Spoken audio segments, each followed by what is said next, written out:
Now, we very quickly will get into this theological conundrum, which is, well, then why do some people believe and others don't? Hmm.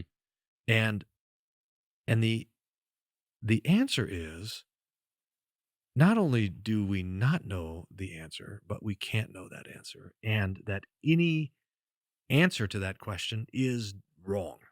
Mm. So here's how that works out. Why do some we know that Christ died for all. We know that God loves all and desires all to be saved. We know that not everybody is saved. Hmm. We know that faith, which saves, is the work of God through the word. And that does not fit together. In fact, if we take it as three doctrines, we see that the Bible asserts all three. It asserts grace alone, that God alone saves. It asserts universal grace, that God desires all to be saved, and it asserts condemnation, the reality of hell, that some Hmm. are damned. And those can't all fit in the mind. I mean, it's just impossible. So what we do is we can make two fit, just not three. So if we throw out grace alone, we become free will theologians and we say God desires all to be saved and some are damned. So the result is some choose and some don't. Hmm. And that's the major theological position. That's the position of Rome. It's a position of all the like evangelicals, uh, any Pentecostalism, Orthodoxy. They're all free will theologians that our will has to do something to access salvation. Hmm. The other option is we throw out universal grace and we say grace alone and condemnation. And the result is Calvinism. That's how you get Calvinism is you throw out universal grace and you say limited atonement. Christ only died for the elect Hmm. so that the Lord determines who's he going to save, you and not you, like some grand muster before the creation.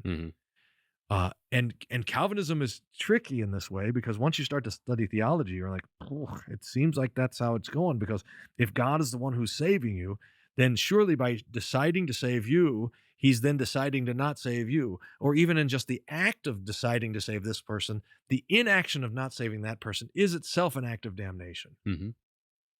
To which the Lutherans say, no, all three of these are biblical. Universal grace and grace alone and the reality of so you could get rid of condemnation. That'd be the other way to do it. That'd become a Universalism. universalist. Hmm.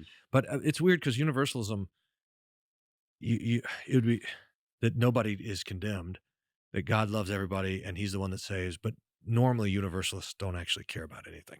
They kind of lose all the doctrine Hmm. altogether. But you could do it that way.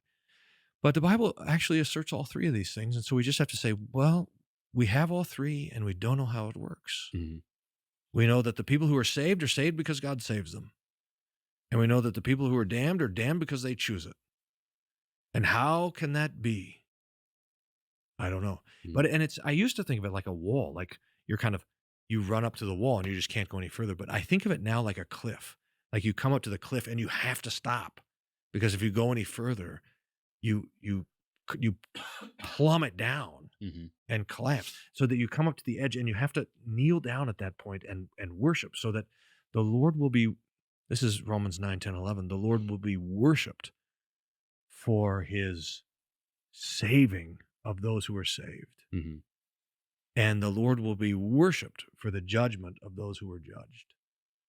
But that is not, it's not his, you're in, you're out, you're in, you're out. It doesn't sort out that simply. So we have to kind of submit to the mystery Yep. at some point. Yep. Hmm.